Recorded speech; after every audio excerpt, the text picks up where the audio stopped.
نحمده ونصلي على رسوله الكريم اما بعد فاعوذ بالله من الشيطان الرجيم بسم الله الرحمن الرحيم رب اشرح لي صدري ويسر لي امري واحلل عقدة من لساني يفقهوا قولي. صفحہ نمبر 471 فصل صوم. عطیہ قبول کرنے کے آداب. عطیہ کہتے ہیں توسے کو، بخشش کو. عطیہ کا لفظ جو ہے یہ عطا سے ہے. عطا کا مطلب ہوتا ہے کسی کو کچھ دینا. عطیہ یعنی دی ہوئی چیز، یعنی کسی کی دی ہوئی چیز. تو اس کے قبول کرنے کے آداب کیا؟ کہ اگر آپ کو کوئی چیز دے، کوئی گفٹ دے، کوئی کھانے کی چیز دے، کوئی پہننے کی دے، کوئی کسی بھی طرح سے استعمال کی دے، یا اس کو کس طرح لینا چاہیے؟ دل کی کیفیت کیا ہونی چاہیے؟ اسی طرح انسان کا رویہ کیا ہونا چاہیے؟ آپ سب ذرا اس وقت اپنے دل کی کیفیت بتولیں کہ کیا ہوتی ہے جب کوئی آپ کو کچھ دیتا ہے، تو پھر آپ کے دل کے اندر کیا ہوتا ہے؟ وہ دل کی حالت صرف آپ لوگ خود ہی جانتے ہیں، کوئی اور نہیں جانتا. اب مثلاً بعض اوقات کیا ہوتا ہے کہ کوئی شخص آپ کو کچھ دیتا ہے اور آپ کو واقعی گھبراہٹ ہوتی ہے کہ کیوں دے رہا ہے، اور آپ کو ایک بوجھ محسوس ہونے لگتا ہے. اور بعض لوگ ایسے بھی ہوتے ہیں کہ وہ زبان سے تو کہتے ہیں نہیں نہیں کوئی بات نہیں، لیکن دل میں ان کی حرص یعنی مختلف کیفیات ہوتی ہیں. تو پھر اصل چیز کیا ہے، کیا ہونا چاہیے اور کیا نہیں ہونا چاہیے؟ کیونکہ اگر یہ سلسلہ نہ ہو زندگی میں لینے دینے کا، تو انسانوں کے درمیان تعلقات ہی ختم ہو کے رہ جائیں. کیونکہ لینا اور دینا دونوں تعلقات کو مضبوط کرتا ہے. نبی صلی اللہ علیہ وسلم نے فرمایا تہادو تحابو، ایک دوسرے کو ہدیہ دیا کرو، اس سے آپس میں محبت بڑھتی. اور بسا اوقات ایسا بھی ہوتا ہے کہ انسان کو دے کر جو خوشی ہوتی ہے وہ لے کر نہیں ہوتی. اب اگر آپ خوشی سے کسی کو کچھ دے رہے ہیں اور لینے والا لے نہیں رہا، تو اس سے کتنی تکلیف ہو سکتی ہے. اور اس سے دل میں بعض اوقات بدگمانیاں بھی آتی ہیں، وسوسے بھی آتے ہیں، اور لوگ ہرٹ بھی ہو جاتے ہیں. تو اس میں پھر صحیح راہ کیا ہے؟ اور بعض اوقات دوسری ایکسٹریم بھی ہوتی ہے کہ کوئی نہ دے تو لوگ اس کو برا مناتے ہیں، اور انتظار رہتا ہے لوگوں کو کہ کوئی ضرور ان کو کچھ دے. تو پھر درست طریقہ کیا ہے؟ لکھتے ہیں کہ جب بغیر سوال کیے ملے، آپ نے کسی سے کچھ نہیں مانگا، نہ آپ کا خیال تھا نہ دھیان تھا، تو اس میں 3 چیزوں پر غور کرے. نمبر 1 نفس مال، کیا چیز ہے جو دی جا رہی؟ نمبر 2 دینے والے کی غرض کیا ہے، کیوں دے رہا ہے؟ اور نمبر 3 لینے کی غرض کیا ہے، یعنی مقصد کیا ہے؟ نفس مال کے متعلق تو یہ ہے کہ وہ تمام شبہات سے پاک ہو. جو چیز آپ کو دی جا رہی ہے وہ حلال ہو، طیب ہو، اور حلال کمائی سے ہو، حلال ذریعے سے حاصل کی گئی ہو. اگر اس میں کوئی شبہ ہو تو لینے سے پرہیز کرے. پہلے حلال حرام کے بیان میں شبہ کے درجات بیان کیے ہیں، کس سے بچنا واجب ہے اور کس سے مستحب. دینے والے کی غرض کے متعلق یہ ہے کہ یا تو وہ محبت کے لیے دے گا اور وہ ہدیہ ہے، اسے قبول کرنے میں کوئی حرج نہیں. دوسرے یہ کہ دینے والے کی غرض ثواب حاصل کرنا ہو، وہ زکوٰۃ اور صدقہ ہے. تو اس پہ لازم ہے کہ اپنے نفس کی صفات کو دیکھے کہ کیا وہ اس کا مستحق ہے. یعنی اگر آپ کو کوئی زکوٰۃ دے رہا ہے یا صدقہ کر رہا ہے آپ پر، تو پھر ضرور دیکھنا ہوگا کہ کیا آپ ڈیزرو کرتے ہیں اس کو. اگر اس پر حال مشتبہ ہو تو وہ بھی مشتبہ ہے، یعنی اگر اسے نہ پتا ہو، انڈیسائیڈڈ ہو، تو پھر وہ ایک طرح سے شک آ جاتا ہے اس میں. اور اگر صدقہ ہے اور دینے والا اس کے دین کی وجہ سے دے رہا ہے، تو پھر اپنے باطن کو دیکھے کہ کہیں وہ باطن میں نافرمان تو نہیں ہے، کہ اگر دینے والے کو پتہ چل جائے تو وہ ان سے متنفر ہو جائے، جیسے کہ وہ عالم سمجھ کر دے اور وہ عالم نہ ہو. تیسرے یہ کہ اگر دینے والے کی غرض شہرت، ریا یا سمعہ ہو، سمعہ کا معنی ہوتا ہے سنوانا، کہ لوگ اس کے بارے میں باتیں کریں، تو اسے چاہیے کہ رد کر دے. یعنی بعض لوگ اس لیے آپ کو دیتے ہیں کہ آپ کو دینے میں ان کی بھی مشہوری ہوتی ہے، اور پھر اس کا وہ ذکر بھی کرتے ہیں کہ ہم نے فلاں کو فلاں چیز دی. اور اگر ایسا شخص کوئی مشہور انسان ہے تو پھر اس کو دے کر اس کا ذکر کر کے تو مقاصد کچھ اور ہوتے ہیں کہ اپنا نام اس کے ذریعے سے پیدا کیا جائے. تو لینے والے کو ایسا تحفہ نہیں لینا چاہیے یا ایسی دعوت قبول نہیں کرنی چاہیے، اور اسے قبول نہ کرے. کیونکہ اگر اسے قبول کرے گا تو اس کے فاسد ارادے میں اس کا مددگار ہوگا. کس کے فاسد ارادے میں؟ دینے والے کے. رہی لینے کی اپنی غرض، تو غور کرے کہ وہ اس مال کا محتاج ہے یا اس سے بے نیاز. یعنی اب اپنی حالت پر غور کریں کہ جو کچھ آپ لے رہے ہیں کیا آپ کو اس کی ضرورت ہے یا یہ کہ آپ کو ضرورت نہیں. اگر اس سے بے نیاز ہے تو نہ لے، انسان کہ آپ کسی اور کو دے دیں. اور اگر محتاج ہے اور مال بھی شبہات سے پاک ہے جو ہم نے بیان کیے ہیں، یعنی اوپر جو گزر چکے ہیں شبہات کہ نیت اور ارادہ دینے والے کا اچھا ہے اور انسان دھوکہ دے رہا ہے اور صدقہ خیرات نہیں ہے کیونکہ وہ صدقہ خیرات سے گزر نہیں کرتا، تو افضل یہ ہے کہ اسے قبول کر لے، پھر اسے لے لے. حضرت عمر رضی اللہ عنہ سے مروی ہے کہ نبی صلی اللہ علیہ وسلم نے فرمایا جو مال تیرے پاس بغیر کسی لالچ کے آ جائے وہ لے لے، اور جو نہ آئے اس کے پیچھے نہ لگ. یعنی اگر بغیر سوال کے، بغیر طلب کیے، بغیر دھیان کیے سب چیز ہمیں مل جاتی ہے تو اس پر انسان تکلف کی نہ مت کرے بلکہ اسے لے لے. اور اگر انسان ضرورت مند بھی ہے اور کسی کے پاس ہے وہ چیز تو اس بات کا انتظار نہ رکھے کہ اچھا یہ کب اس کو خیال آئے گا اور یہ مجھے دے گا. یعنی اس کی نظر کسی کے مال پر نہ ہو، اس سے بچنے کی ضرورت ہے. یعنی نظروں میں بھی غنا ہو. ایک اور حدیث میں ہے کہ جس کے پاس اپنے بھائی سے کوئی بھلائی بغیر سوال اور لالچ کے آ جائے اسے قبول کر لے، واپس نہ کرے. یہ اس کو اللہ نے رزق دیا ہے، کیونکہ اللہ تعالیٰ کا قرآن پاک میں ارشاد ہے نا وَمَن يَتَّقِ اللَّهَ يَجْعَل لَّهُ مَخْرَجًا وَيَرْزُقْهُ مِنْ حَيْثُ لَا يَحْتَسِبُ. جو اللہ کا تقوی اختیار کرے گا، جو اللہ سے ڈرے گا، اللہ تعالیٰ اس کے لیے ہر مشکل سے نکلنے کا راستہ بنا دے گا اور اس کو وہاں سے رزق عطا کرے گا جہاں سے وہ سوچتا بھی نہ ہوگا، اسے خیال بھی نہیں آئے گا. اس کے دور پار فرشتوں کو بھی خبر نہ ہوگی کہ کوئی ایسی چیز آنے والی. اور بات یہ ہے کہ انسان جب اپنے معاملات اللہ تعالیٰ کے حوالے کر دیتا ہے، اپنی کوشش کے بعد اللہ پر توکل کرتا ہے، تو توکل کرنے والوں سے اللہ محبت رکھتا ہے.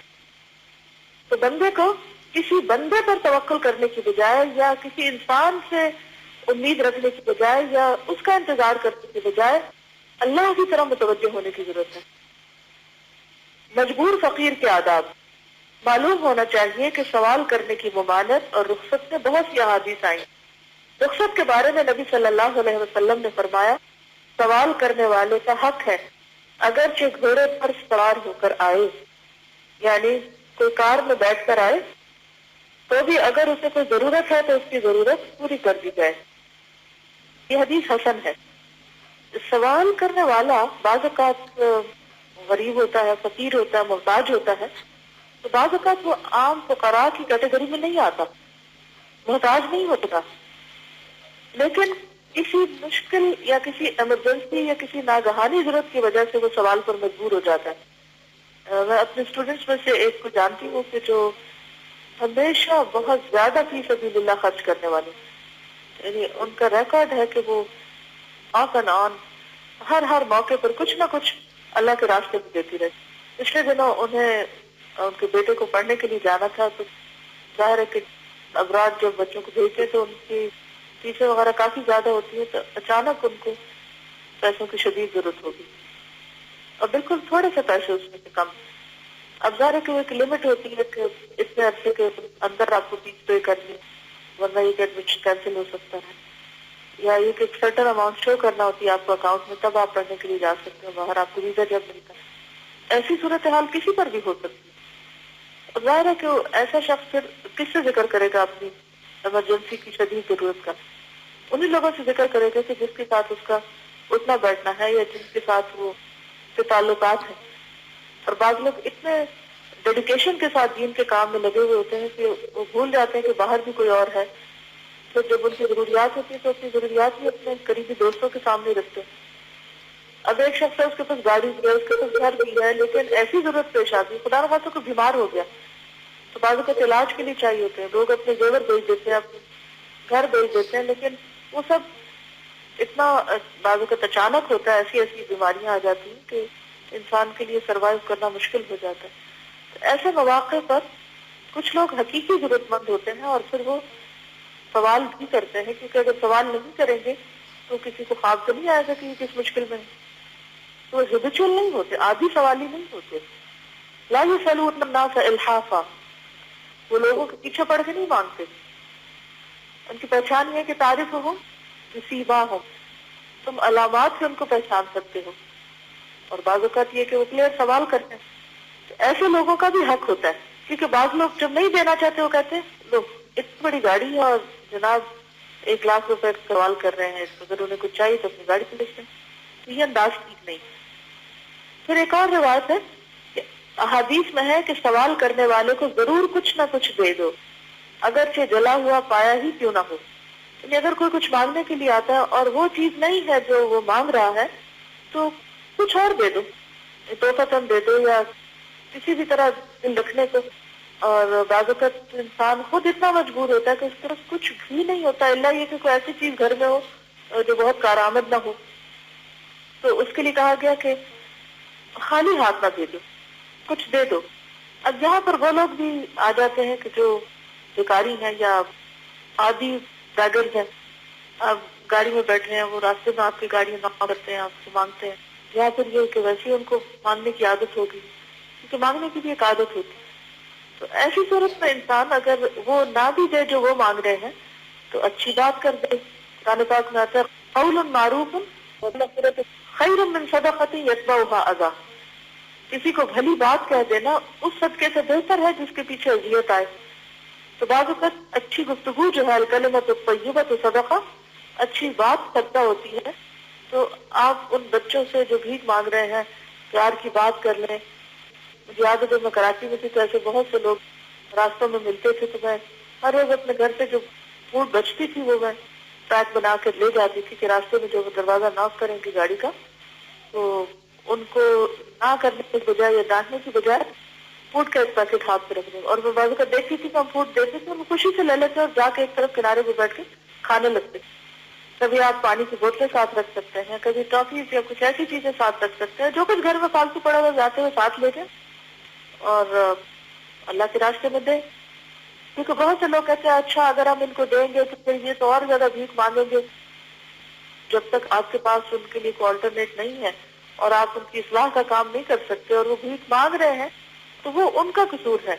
آپ کا کام کیا ہے کہ آپ اپنی ذمہ داری پوری کریں. اور آپ کی ذمہ داری شریعت کیا بتاتی ہے کہ مانگنے والے کو کچھ نہ کچھ دے دو، جلا ہوا پایا ہی کیوں نہ ہو. اب آپ کہیں گے کہ نہیں وہ نہیں لیتے اور پھر وہ تو ناراض ہو جاتے ہیں اور وہ بددعائیں دیتے ہیں. تو یہ بھی ڈیپینڈ کرتا ہے کہ آپ دے کس طرح ہیں. اگر آپ اسمائل کر کے کسی کو چھوٹی سی چیز دے دیتے ہیں تو وہ بہت بڑی اس کے لیے ہو جاتی ہے. اگر سوال کرنا حرام ہوتا، حد سے گزرنا ہوتا، تو حد سے گزرنے والے کی مدد اس کے حدود سے تجاوز کرنے پر جائز نہ ہوتی. یعنی اگر سوال کرنا اتنا ہی برا تھا، ہم زیادہ تر یہ کہہ سکتے ہیں کہ سوال کرنا پسندیدہ عمل نہیں ہے. لیکن یہ کہنا کہ حرام ہو یا یہ کہ بالکل کر ہی نہیں سکتے تو یہ بھی غلط ہے. کیونکہ اگر یہ حرام ہوتا تو پھر تو سوال کرنے والے کے کو جواب دینے کی بھی ضرورت نہیں. لیکن قرآن پاک میں آتا نا اما السائل فلا تنہر، سوالی کو ڈانٹو مت. کیونکہ بعض سوالی جو ہے وہ اتنے ضدی ہوتے ہیں کہ پھر وہ باز ہی نہیں آتے جب تک آپ ان کو کچھ دے نہ دیں. جب یا ڈانٹ نہ پلائیں ان کو تو ڈانٹنا تو ویسے ہی منع ہے. اگر ڈانٹ نہیں سکتے تو پھر کیا کریں؟ پھر کچھ دے ہی دیں، وہ پرانی حدیث پہ عمل کر لیں. سوال کرنے سے ممانعت کی احادیث بھی موجود ہیں. ابن عمر رضی اللہ عنہما نے روایت کیا ہے کہ رسول اللہ صلی اللہ علیہ وسلم نے فرمایا کوئی تم میں سے ہمیشہ مانگتا رہتا ہے یہاں تک کہ اللہ تعالیٰ کو ملے گا اور اس کے چہرے پر گوشت گوتی نہ ہو، یعنی بالکل بے آبرو ہو جائے. کیونکہ سوال جو ہے انسان کی عزت اور آبرو کے منافی ہے. ایک اور حدیث میں ہے کہ نبی صلی اللہ علیہ وسلم نے سوال سے بچنے کا ذکر فرمایا تو کہا اوپر کا ہاتھ نیچے کے ہاتھ سے بہتر ہے. یعنی اوپر کا ہاتھ یعنی دینے والا ہاتھ اور نیچے کا لینے والا ہاتھ. متفق علیہ حدیث ہے، کافی مشہور حدیث ہے اور بہت خوبصورت حدیث. لیکن اب اس حدیث کے الفاظ پر بھی غور کیجئے تو یہ کہا جا رہا ہے نا کہ لینے والا ہاتھ لینے والے سے بہتر ہے، جس کا یہ مطلب ہے کہ جو لینے والا ہے وہ درجے میں کم تو ہے لیکن یہ تھوڑی کہا ہے کہ وہ بہت خراب ہے یا وہ ٹھیک نہیں یا وہ ہونا نہیں چاہیے. اگر وہ ہاتھ نہ ہو تو دینے والا دے گا کس پر؟ زمین پہ پھینکے گا. دینے والے کو بھی شکر گزار ہونا چاہیے کہ لینے والے نے لے کر اس کو خوشی دی ہے اور اس کو اجر کا مستحق بنایا ہے. اگر کوئی لینے والا کچھ بھی نہ لے تو آپ خود سوچیں کہ پھر دینے والے ثواب کہاں سے کمائیں گے. ابن مسعود رضی اللہ عنہ کی حدیث میں ہے کہ نبی صلی اللہ علیہ وسلم نے فرمایا جو آدمی بغیر مجبوری کے مانگے وہ قیامت کے دن آئے گا اور اس کا چہرہ زخم زخم ہوگا، یعنی اس کا چہرہ جو ہے اس پر زخم ہوں گے، اور آپ کو معلوم ہے کہ زخموں کے نشان جو ہے وہ انسان کو کتنا بدنما کر دیتے ہیں۔ تو یہ بھی حدیث حسن ہے اور ترمذی نے اس کو روایت کیا ہے۔ آخر تک یہ حدیث حسن ہے اور اس کے معنی میں اور بہت سی احادیث ہیں۔ ہم کہتے ہیں کہ سوال کرنا اصل میں حرام ہے کیونکہ اس میں تین چیزیں ضرور ہوتی، پہلی اللہ کا شکوہ، دوسری اپنے نفس کی ذلت اور کسی مومن کو اپنے نفس کو ذلیل نہ کرنا چاہیے، اور تیسری عام طور پر جس سے مانگتا ہے اس کے لیے تکلیف کا باعث بنتا ہے۔ ضرورت کی حالت میں یا کسی اہم حاجت کے لیے جو ضرورت کے قریب ہو سوال کرنا جائز ہے، اور مجبور کو جیسے بھوکے کا سوال کرنا، یہ مجبور کو بھی جائز ہے جیسے بھوکا سوال کرے، جسے اپنی موت یا بیماری کا خوف ہو، اور ننگے کا سوال کرنا جس کے پاس تن ڈھانپنے کو کچھ نہ ہو یا سردی سے بچنے کے لیے کپڑے نہ ہوں، اور یہی حال اس کا ہے جو چل سکتا ہے لیکن مشقت سے مشکل سے، اسے جائز ہے کہ سواری کے کرائے کا سوال کر لے، لیکن سوال نہ کرنا بہتر ہے۔ جس کے پاس روٹی ہو اور سالن نہ ہو اسے کراہت کے ساتھ مانگ لینا جائز ہے، اور یہی حال زین کے لیے سوال کرنے کا ہے۔ جس کے پاس سواری ہو لیکن زین نہ ہو وہ سوال کر سکتا ہے۔ سوال کرتے وقت محتاج کی طرح نہ مانگے، خود کو اللہ تعالیٰ کا محتاج خیال کرے، اس سے اللہ تعالیٰ کے شکوے کا پہلو پیدا نہ ہوگا۔ اس کا کیا مطلب ہے کہ انسان یہ نہ کہے کہ میں اس انسان کا محتاج ہوں، یا ایھا الناس انتم الفقراء الی اللہ۔ انسان اس وقت یہ سوچے کہ اللہ نے مجھ میں یہ کمی رکھی ہے اور اللہ ہی اس کو پورا کر سکتا ہے، اور اگر کوئی انسان میری مدد کرے گا تو وہ بھی دراصل اللہ ہی کے اذن سے کرے گا۔ چاہیے کہ اپنے باپ یا قریبی دوست سے سوال کرے یا کسی سخی سے اپنی حاجت بیان کرے جس نے اچھے کاموں کے لیے مال رکھا ہو۔ ایسا کرنے سے یہ ذلت سے بچ جائے گا۔ اس سے کیا پتہ چلتا ہے کہ جب انسان کو ضرورت ہو تو اپنے باپ کا نام اس لیے لیا گیا کہ باپ عموماً کماتے، اس کے مطلب نہیں کہ ماں سے نہیں مانگ سکتے، یعنی والدین مراد ہیں، یا قریبی دوست یا کسی سخی، یعنی جس انسان کے بارے میں انسان کو پتا ہو کہ وہ دوسروں کی حاجتیں پوری کرتا ہے، اور وہ ایسا ہو کہ جس کے بارے میں پتا ہو کہ اس کے پاس ہے بھی، تو اس طرح وہ ذلت سے بچ جائے گا کیونکہ اس کی حاجت پوری ہو جائے گی۔ مثلا اگر انسان کسی سے مانگتا ہے اور وہ آگے سے سوری کر دیتا، او نو میرے پاس تو ہے ہی نہیں، یا میں یہ نہیں کر سکتا، تو پھر اس طرح انسان بہت شرمندہ ہوتا ہے۔ تو انسان کے لیے جائز نہیں کہ اپنے آپ کو ذلیل کرے، اس لیے ایسے سے مانگے کہ جس سے اسے امید ہو کہ وہ اس کی ضرورت پوری کر دے گا۔ اگر کسی ایسے آدمی سے لے جس کے متعلق جانتا ہے کہ اس نے محض شرم کی وجہ سے کیا ہے تو اس کا لینا جائز ہے، بلکہ لوٹانا واجب ہے۔ یعنی بعض اوقات انسان کو پہلے نہیں پتا ہوتا، انسان اپنی کوئی ضرورت کسی کے سامنے رکھ دیتا ہے، تو جس سے وہ سوال کر رہا ہے وہ شرم کے مارے ضرورت پوری کر دیتا ہے، لیکن وہ خود ایک مصیبت میں مبتلا ہو جاتا ہے۔ تو ایسے شخص سے چیز لینے کی بجائے اس کو واپس کر دینی چاہیے۔ فقیر کو چاہیے کہ اپنی ضرورت سے زیادہ نہ مانگے، اس چیز کا خیال رکھے کہ سوال کرنا محض دفع الوقتی کے لیے ہے، یعنی وقتی ضرورت پوری کرنے کے لیے، زیب و زینت کے لیے نہ مانگے۔ یہ بہت اہم ہے۔ بعض لوگ کہتے ہیں کہ بیٹی کی شادی کرنی ہے تو مدد کر دیں۔ اچھا مدد کر دی، اب کیا ہے کہ وہ جب مدد کے پیسے ہیں اس سے وہ بیوٹی پارلر پہ جا رہے ہیں، تو یہ کیا ہے، کس کے لیے مانگا گیا؟ زیب و زینت کے لیے۔ اگر اسے علم ہو کہ ہر روز اسے کوئی نہ کوئی ایسا آدمی مل جائے گا جس سے سوال کرے، ایک دن رات کی روزی کا بندوبست ہو جائے گا، تو زیادہ مانگنا جائز ہے۔ ہاں اگر یہ خوف ہو کہ دینے والا نہ ملے گا، یا خوف ہو کہ سوال کرنے سے عاجز آ جائے گا، تو ایک دن کی ضرورت سے زیادہ کا سوال کرنا بھی جائز ہے۔ یعنی جب مانگے تو اتنا ہی کسی سے مانگے جتنی اس کو شدید ضرورت ہے۔ بہرحال ایک سال کے خرچ سے زیادہ مانگنا کسی طرح بھی جائز نہیں۔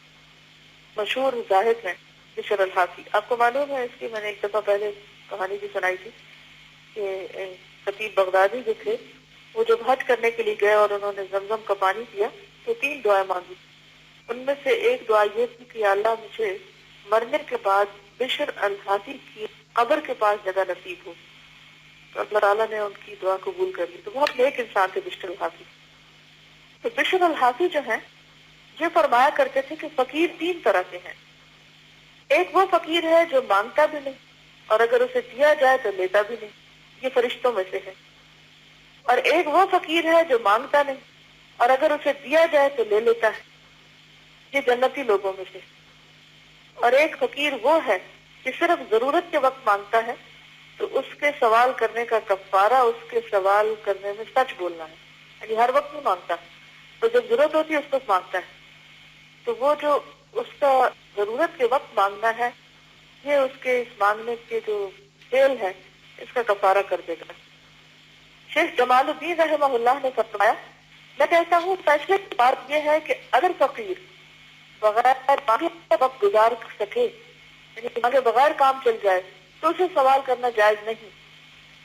اور اگر اس کا وقت تنگی سے گزرتا ہے، یعنی بڑی مشکل سے وقت گزرا ہے، تو دیکھا جائے گا کہ تکلیف قابل برداشت ہے یا ناقابل برداشت. اگر تکلیف ناقابل برداشت ہو تو سوال کرنا جائز ہوگا، اور اگر تکلیف برداشت ہو سکتی ہے تو سوال نہیں ہوگا. حضرت سفیان ثوری رحمہ اللہ نے کہا، جو بھوکا ہو اور سوال نہ کرے اور مر جائے تو وہ دوزخ میں گیا، کیونکہ اس نے خودکشی. کسی کو نہیں پتا کہ اب وہ اس کو کیا ضرورت ہے. اسی طرح اگر بیمار ہے اور علاج نہیں کر سکتا تو سوال کر سکتا ہے تاکہ اس کا علاج ہو سکے، کہ ایسا نہ ہو کہ وہ مر جائے تو پھر وہ بھی خوشی کے برابر ہوگا. تو بات یہ ہے کہ چیز ایک ہی ہوتی ہے، کام ایک ہی ہوتا بظاہر، لیکن عملی طور پر اس کے جو درجات ہیں وہ فرق ہوتے ہیں. چلیے، اب اگر کوئی کامنٹ کرنا چاہے یا کوئی سوال کرنا چاہے تو موسٹ ویلکم. میم السلام علیکم. وعلیکم السلام. میم یہ ہدیے کے بارے میں پوچھنا تھا کہ اگر کسی کے بارے میں شبہ ہو کہ اس کی جو کمائی ہے وہ حلال نہیں ہے نا، تو لیکن اگر ریلیشن شپ ایسے ہیں کہ اگر قبول نہیں کریں گے تو بھی میڈم لے لینا چاہیے. سوال نہ کریں اس کو، کسی کو غریب کو دے دیں. لیکن اگر ریلیشن شپ نہیں ہے تو پھر اگر نہ لے تو اچھا نہیں لگتا، یعنی برا بھی لگے گا. اگر لے لے تو پھر حرام کا شبہ ہے. یہ بھی تو حکمت کا تقاضا ہے نا کہ لینے میں زیادہ قباحت ہے یا پھر یہ ہے کہ انکار کرنے میں زیادہ قباحت ہے. ظاہر ہے کہ جو حالات جب یہ ابن الجوزی زندہ تھے تو اس وقت کے جو حالات تھے وہ مختلف تھے، اور اب تو اور بھی زیادہ فتنے کا دور ہے. پھر ایسے اقدامات سوچ سمجھ کے کیے جانے چاہیے. مجھے یاد ہے کہ جب میں گلاسگو میں گئی تھی PhD کرنے کے لیے، وہاں پر کچھ مسلمان ایسے تھے کہ جن کی پوری کی پوری آمدنی حرام پر مبنی ہوتی تھی. یا تو انہوں نے بینک میں کچھ پیسے رکھے ہوتے جن پر ان کو سود ملتا تھا، تو وہ سود کی آمدنی سے ہی سارا گھر چلاتے. جیسے ایک مرتبہ میں کیک لایا میرے لیے، تو جو شخص میرے پاس بیٹھا ہوا تھا انہوں نے اس وقت تو کچھ نہیں کہا، لیکن مجھے کیک دینے والا کیک دے کے چلا گیا تو کہنے لگی کہ ان کی آمدنی کا اور کوئی ذریعہ نہیں سوائے اس سے کہ بینک سے جو سود ملتا ہے ان سے یہ اس پر یہ سارا گھر چلاتے ہیں. آ کے تو اس پہ کر کے گارڈن میں پھینک دیا، اسے کھایا نہیں. حالانکہ ان دنوں میری طبیعت کافی خراب تھی اور میرا بہت زیادہ دل چاہ رہا تھا کہ میں کیک کھا لوں. ایسی سچویشن میں تو پھر آپ ضرور کسی نہ کسی طرح ٹال مٹول کر دیں. لیکن یہ ہے کہ اگر آمدنی مکس ہو، یعنی حلال بھی ہے، محنت بھی ہے، اور اس کے ساتھ کوئی ذریعہ غلط بھی ہے، جیسے کوئی شخص جاب بھی کرتا ہے، جاب میں محنت بھی ہے لیکن ساتھ رشوت بھی لیتا ہے، یا پھر اسی طرح بزنس کرتا ہے اور اس میں کچھ ملاوٹ کر دیتا ہے، تو جہاں کہیں بھی ایسی صورتحال ہو تو وہاں پر انسان کو احتیاط کرنا بہتر ہے.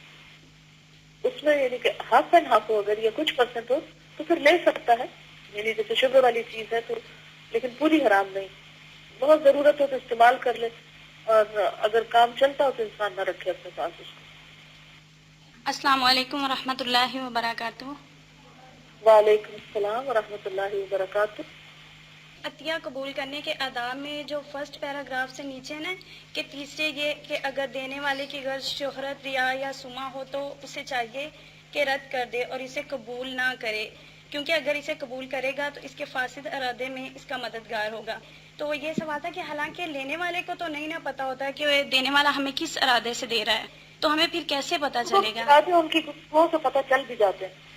اگر ہمیں سمجھ آتی ہے ایک بات، پتہ چلتی ہے تو پھر ٹھیک ہے، اور اگر پتہ نہیں چل رہی تو اللہ تعالیٰ بات کرنے والا. خاندان میں مشہور ہوتے ہیں اور سوسائٹی میں ان لوگوں کا پتہ ہوتا ہے کہ ان کی خرچ کرنے کی، استعفا دینے کی غرض کیا ہے. تو جب ایسے لوگوں کو پتہ ہو تو پھر اس سے اوائڈ کرنا چاہیے. السلام علیکم استاذہ. وعلیکم السلام. یہ پیج نمبر 473 پہ یہ جو بشر الحافی کا ہے کہ فقیر 3 طرح کے ہوتے ہیں. ایک وہ فقیر جو مانگتا بھی نہیں اور اگر دیا جائے تو لیتا بھی نہیں، یہ فرشتوں میں سے ہے. اور پیج نمبر 471 پہ یہ حدیث کوٹ کی گئی آپ صلی اللہ علیہ وسلم کی، جو مال تیرے پاس بغیر کسی لالچ کے آ جائے وہ لے لے اور نہ آئے اس کے پیچھے نہ لگ. تو یہ حدیث ہے، یہ رخصت ہے یا یہ عزیمت کی راہ تو نہیں ہوئی پھر اس طرح سے؟ یا جی، ان دونوں باتوں میں ایک بات تو انہوں نے یہ بتائی کہ جو بغیر وال کے اور بغیر لالچ کے آئے وہ لے لے اور جو نہ آئے اس کے پیچھے نہ لگ. اور دوسری کیا ہے؟ پیج نمبر 473 پہ کہ ایک وہ فقیر ہے جو مانگتا بھی نہیں اور اگر اسے دیا جائے تو لیتا بھی نہیں، وہ فرشتوں میں سے ہے. اصل میں درجے ہوتا ہے نا، ایک عزیمت کا درجہ ہوتا ہے اور ایک رخصت کا درجہ ہوتا ہے. ٹھیک ہے؟ بہت سے لوگ جو ہیں وہ رخصت کے درجے پر عمل کرتے ہیں اور بہت سے لوگ جو ہے وہ عزیمت کے. اب جہاں ایک طرف یہ حدیث ہے تو اس کا مطلب یہ کہ رخصت ہے، یہ حدیث رخصت بتاتی ہے. لیکن عزیمت کا درجہ کیا ہے؟ وہ ہے جو حکیم بن حزام جب ایک دفعہ صلی اللہ علیہ وسلم کے دے دیا، تیسری دفعہ کہا کہ اے حکیم یہ دنیا جو ہے یہ سب سبز ہے، اور آپ نے مانگنے کو کنڈیم کیا. تو اس کے بعد حکیم بن حزام نے کہا کہ آج کے بعد میں کبھی کسی سے نہ مانگوں. پھر خلفاء کے دور میں بھی جب ان کے حصے کا ہدیہ ان کو دیا جاتا تو اسے قبول نہ کرتے. یہ مختلف درجات ہوتے ہیں عمل کے. السلام علیکم. طالب علم کے لیے مانگنا جائز ہے کہ نہیں؟ دیکھیں کہ وہ تو واضح سی بات ہے کہ مانگنا جو پسندیدہ نہیں، الا یہ کہ شدید ضرورت ہو. ایز نہ جائز بات نہیں ہے. اور اگر دیا جائے اور آپ شور نہ ہوں تو پھر کیوں کنفیوز ہو؟ آپ کسی سے مشورہ کر لیں کنفیوژن کی شکل میں.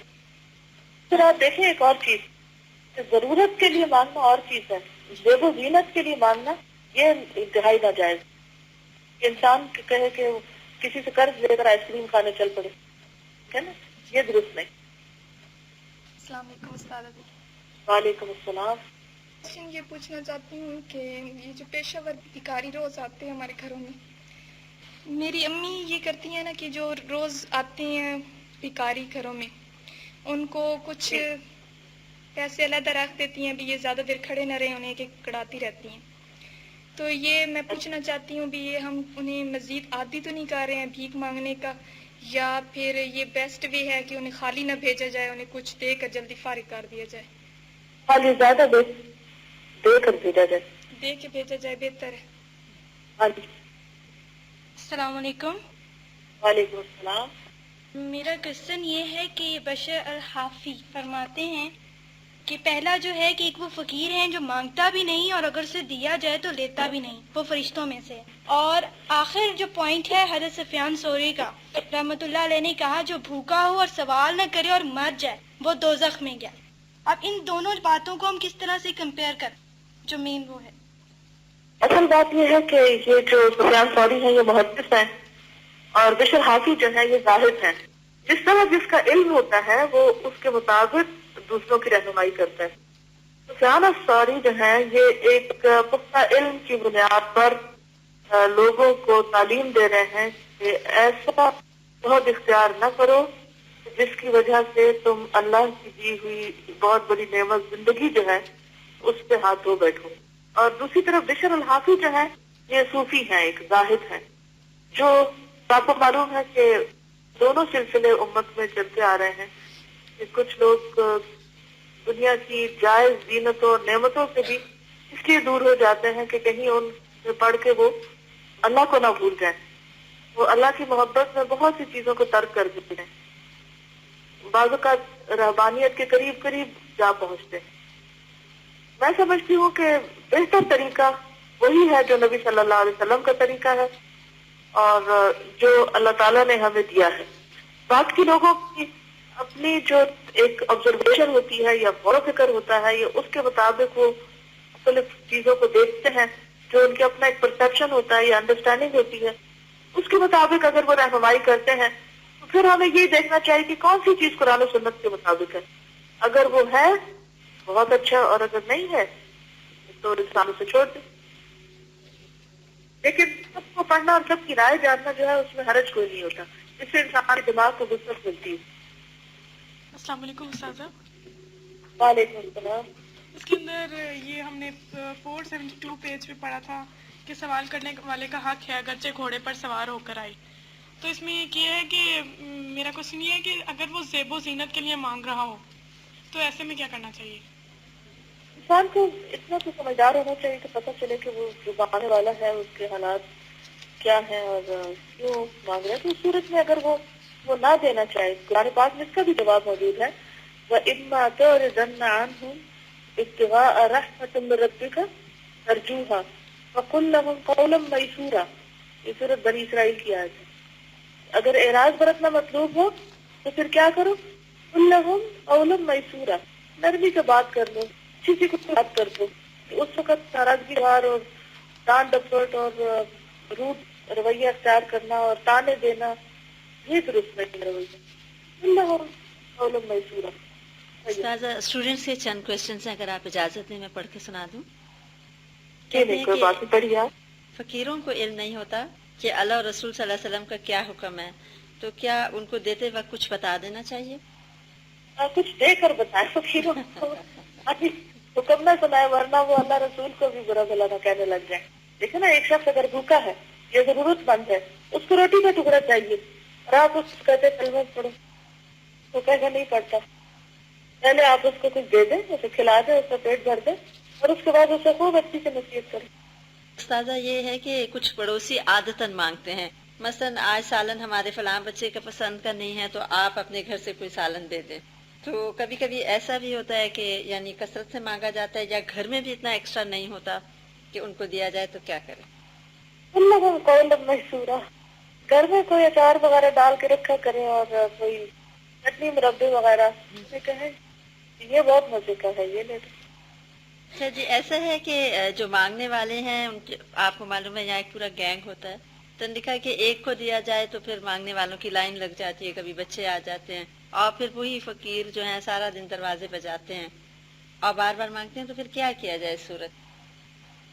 یہ سارے مسائل اپنی جگہ ہیں، لیکن یہ ہے کہ انسان کو اپنا اخلاق اور اپنے بس دینے والا ہونا چاہیے، دینے کے طریقے سوچے، کسی بھی چیز کا لالچ نہ رکھے اور جو خود کو یسر ہے اس سے دینے والا بنے۔ استاذہ، عموماً کام کے دوران ہم ایک دوسرے سے چیزیں مانگ لیتے ہیں، تو یہ کیسا ہے؟ کوئی بات نہیں، اس میں ضرورت کے بغیر کون ہے؟ انتم الفقراء الی اللہ، سارے محتاج ہیں۔ لیکن یہ استاذہ کہ واپس کر دینا چاہیے۔ جی بالکل، کیونکہ آپ دیکھیں قرآن پاک میں ان نمازیوں کے لیے بہت سخت وعید آئی ہے جو کیا کرتے ہیں، وَيَمْنَعُونَ الْمَاعُونَ۔ تو معاون کیا ہے؟ آپ سب نے پڑھا ہوگا اس سورت کو، سورۃ الماعون کو، اعوذ باللہ من الشیطان الرجیم، جس میں آتا ہے نا فَوَيْلٌ لِّلْمُصَلِّينَ، بربادی ہے نمازیوں کے لیے، الَّذِينَ هُمْ عَنْ صَلَاتِهِمْ سَاهُونَ، جو اپنی نمازوں سے غافل ہیں، الَّذِينَ هُمْ يُرَاءُونَ، جو دکھاوا کرتے ہیں، وَيَمْنَعُونَ الْمَاعُونَ، اور برتنے کی چھوٹی سی بھی چیز روک لیتے ہیں۔ روزمرہ کی چھوٹی چھوٹی ضرورت کی چیزیں، کسی کو کینچی چاہیے، کسی کو پین چاہیے، کسی کو ربڑ چاہیے، یہ تو ہوتا رہے گا، اتنا دل تو ہونا چاہیے، خوشی سے دینا چاہیے اور کچھ ایکسٹرا بیگ میں رکھ دیا کریں، شاید کسی کو ضرورت پیش آ جائے، تو ثواب کمانے کا موقع ہوتا ہے، شکر کیا کریں۔ آج ہم کسی کے کام آئے، اللہ تعالیٰ ہماری مدد کرے گا۔ آپ نے وہ حدیث سن رکھی ہوگی نا جس میں واضح طور پر یہ خوشخبری دی گئی ہے کہ جو شخص کسی کی مدد کرے گا اللہ تعالیٰ اس کی مدد کرے گا جب تک وہ اپنے بھائی کی مدد میں ہوگا۔ تو ایک پھلدار درخت کی طرح ہو جو ہمیشہ دوسرے کو پھل پہنچاتے رہے، اور کچھ نہیں تو ان پھلوں کو دیکھ کر ہی دوسروں کا دل خوش ہوتا رہے، جتنے زیادہ دینے والے بنتے۔ تاکہ دعا ہے کہ اللہ تعالیٰ ہمیں اپنے پسندیدہ بندوں میں شامل کر لے۔ وآخر دعوانا الحمدللہ رب العالمین۔ السلام علیکم ورحمۃ اللہ وبرکاتہ۔ سبحانک اللہم وبحمدک، نشہد ان لا الہ الا انت، نستغفرک ونتوب الیک۔